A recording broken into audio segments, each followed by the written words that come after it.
Ladies and gentlemen, good evening. Yeah, we're ready to go. I'm Bill Barabalt, president of the Richard Nixon Foundation, and it is my pleasure to welcome you to the Nixon Library this evening. I'd like to first welcome all of the members of the Nixon Foundation President's Society that make many of these events possible.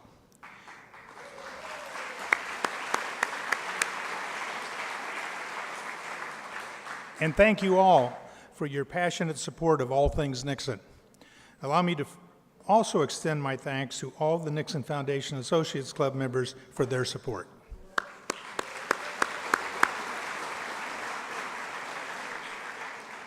To introduce this evening's distinguished and special guest, it is my pleasure to first introduce Larry Higby, a member of the Board of Directors of the Richard Nixon Foundation.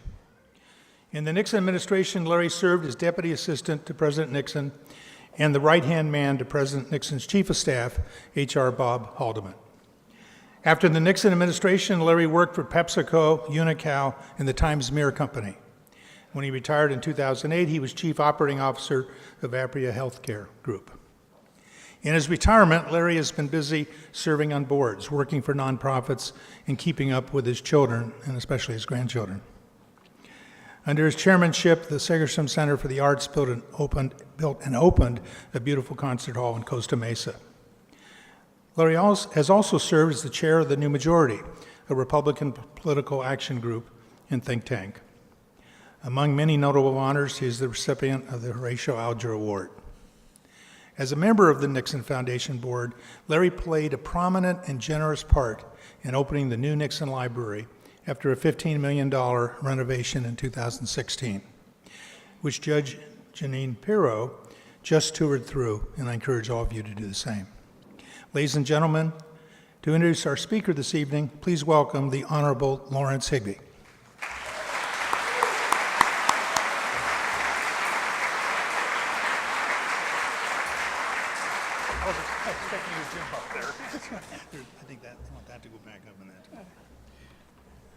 Thank you, Bill, and thanks to all of you also. I feel in a lot of ways this is just like another dinner at the Higby household. Judge joins us at least 2 or 3 nights a week with her program, and she's the only woman that I've met that is as conservative as my wife. It's a pleasure for me to serve on the Richard Nixon Foundation. I knew the president and worked with him for over 5 years in the White House when I was a relatively young man and had a lot more hair. Senator Bob Dole said that President Nixon was, without a doubt, the most consequential figure in post-war American history. The second half of the 20th century, he said, will be known as the Age of Nixon.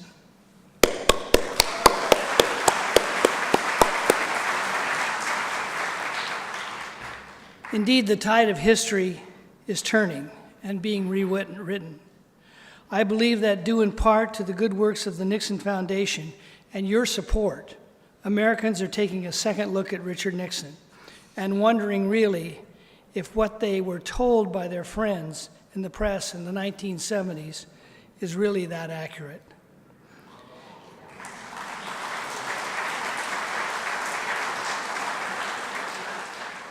In many ways, it can be argued that we are seeing another epic conflict between a president and a hostile press corps today. The reasons why and how this clash may play out are both the subject in Judge Jeanine Pirro's new bestseller, Liars, Leakers, and Liberals.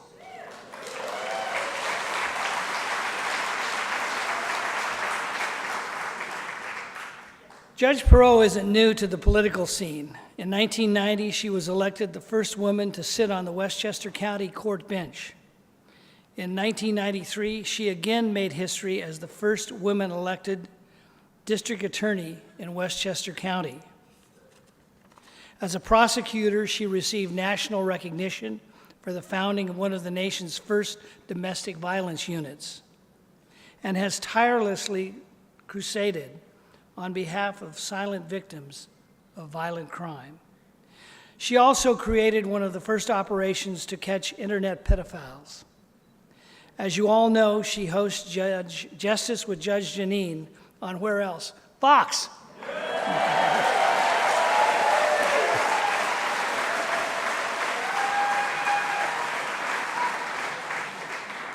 And now she is one of the very few authors who has reached into the Trump administration for an on-the-record commitment and comment to hear the administration's perspective of the ongoing craziness in Washington.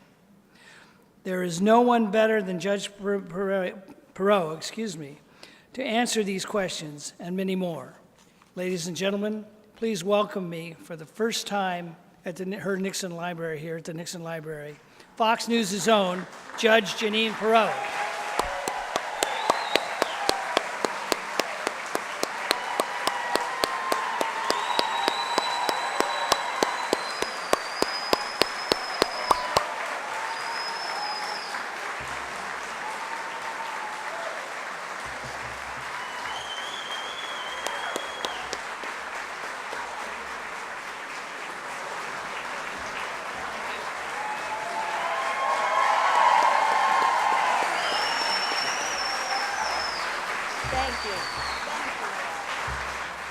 Oh, I love it when they have an apple box. First of all, it's great to be in California, qualify, surrounded by intelligent, bright-thinking individuals. Thank you. Thank you all for being here. Yeah. You know, I have just spent, and first of all, let me say thank you to the Richard Nixon Foundation for doing this evening. I want to thank the President and CEO, Bill Barabolt, Larry Higbee, as well as the Docent Guild for all the work that you've done and for preserving the reputation of a man in a world where narrative seems to matter more than facts. So God bless you all. Yeah. All right, so I go through the library, and I must tell you that I was struck by not just Richard Nixon being a man of consequence, of great consequence as a president, but a man and a president of incredible vision. And I think that it's only when we look back and realize that the loud noises, the cacophony, really is irrelevant to the theme and the work that this man did. And as we go forward, I think it is extremely important to recognize the contributions that he made.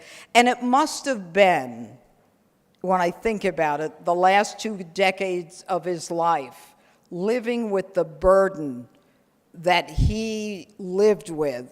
He wasn't actually impeached. He resigned, but both houses of Congress would have impeached him. Of course, the House with the bill drafting of the resolution, as well as the Senate with the trial. But for a man that bright and a man with that kind of vision, it must have been a heavy, heavy burden, knowing how his work would impact this country in the future, dying as he did, somewhat of a statesman at the end, but always with that anchor around his neck. Which brings me right to where we are today. The parallels, as I sat there in the theater, were chilling. They were frightening. Richard Nixon was a man who believed that the war should end, and he ended it. He ended the draft. He believed in civil rights. More schools desegregated when he left in the 70s than at any time before.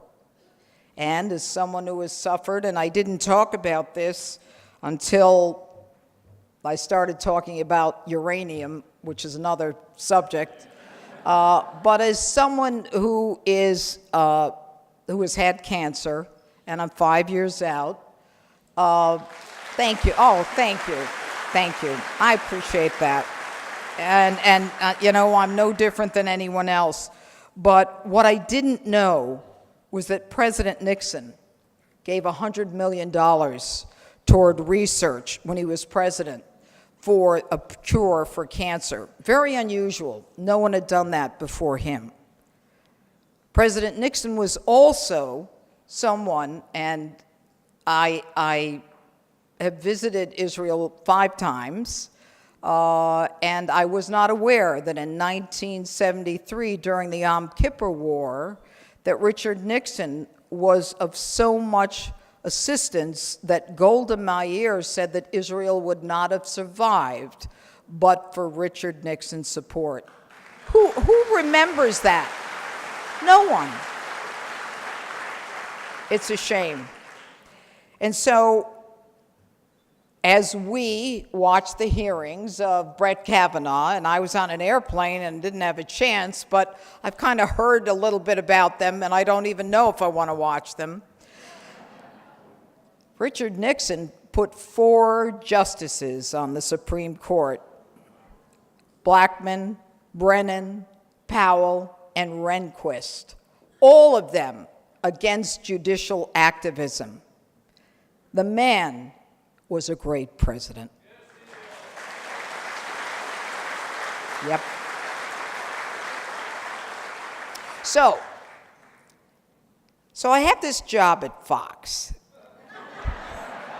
And when I first got the job, as I said, I've been a prosecutor, a judge, and a DA for 30 years. I've run for office 5 times. I get it. I've been around the block a few times. And I fully expected that my show, Justice with Judge Jeanine, would be about my wheelhouse, crime. There's Casey, who was George Zimmerman, Casey Anthony, all of them, right? But then I realized there seems to be more crime going on in Washington, D.C. than in criminal courtrooms across the country. I mean, who'd have thunk? And that began my opening statements. To me, the opening statements are my opinion, backed by my research and my facts, and I try to bring the viewer along with me. Sometimes I almost threaten them to come along with me.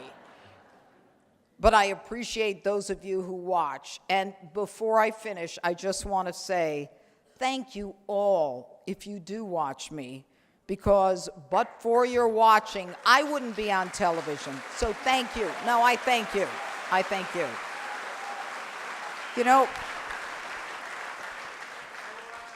One of my fears as I watched that film in the library were the parallels. A president who understands the importance of meeting with foreign leaders for the purpose of future peace. I saw it in Nixon, and we see it in Trump. A president who believes in a strong military and a strong America. Saw it in Nixon, and I see it in Trump. A president who also believed in a strong economy, who believed that America could continue to be great, or as our president now says, to make it great again. Because honestly, we've drifted since Richard Nixon. My job and the purpose for me writing Liars, Leakers, and Liberals is I saw in the justice system initially the kind of thing that I know is not worthy of belief. And yet what we have in America today is a press and a liberal lying left that is drafting a narrative that has nothing to do with the truth. And I am outraged when I don't hear the truth. I am outraged because I believe in truth and justice, and I believe in law and order, and I hate it when people lie to me. I hate it. And you know what? I don't want what anybody else doesn't want. All I want is fairness and equity. All I want is the ability to take care of my family, the ability to be safe, and the ability to practice the religion that I believe in. And that's what America is. But it's very tenuous right now. We have a president who gets up every day, the tip of the spear, who is working extremely hard and accomplishing things that we have never seen, a stock market that's never hit the highs that we see. Unemployment, we've got more jobs than people to fill them. Lowest unemployment for Hispanics, African Americans. We've got incredible consumer confidence. We've got animal spirits like we've never seen in the past century. Everything is the way it's supposed to be. The ISIS caliphate destroyed in the Middle East when the other guy couldn't figure out whether he should dismantle it, contain it, or destroy it, none of which the guy did. We are in a good place, but a very tenuous place. And the one thing that I want to leave you with is that if you thought 2016 was important, 2018 is more important than 2016 because the left is more determined than ever to take this man down. And when you look at people like Richard Nixon and George Bush, although I don't think he compares, but shut up, Jeanine. You know, it's like, like you have the devil over here and the angel over here. The devil says, go ahead, say it. And the angel says, no, Jeanine, don't say it. The devil says, what the hell, say it, Jeanine. I said it. The devil won. But when you think about it, who are the presidents who are maligned? They are the Republican presidents. They are conservative presidents. They are people who believe in law and order, people who believe in family and religion, people who believe as every one of you in this room believe, and they want to take them down. So you say to yourself, why? Who are these people? Why do they want to take us down? Why is it that they don't believe in the Constitution, the First Amendment, the Second Amendment, the Fourth Amendment? I don't have the answer. But what I do know is that these people want to change America, and our founding fathers are spinning in their graves. You know, when religion becomes a negative in a country that was founded on Judeo-Christian ethics, when being a Christian isn't worth saving, whether it's in the Middle East or anywhere else, when a president goes to a national prayer breakfast and says, right after the beheading of an American, oh, you Christians, get off your high horses. Something's wrong in River City, folks. Something's real wrong. And that's why we elected the outsider president. He came to us at just the right time.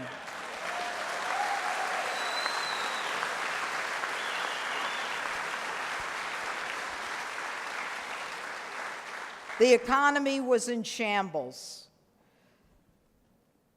People couldn't get jobs.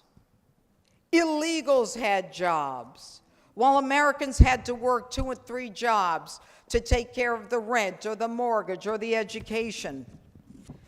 Little Sisters of the Poor were dragged to the United States Supreme Court because they didn't want to provide abortifacients, which is against their religion.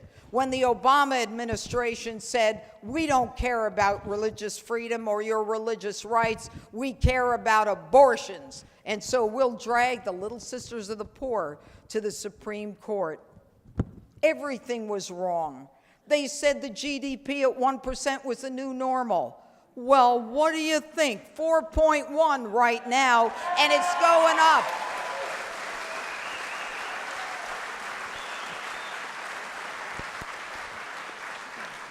And it's going to continue to go up.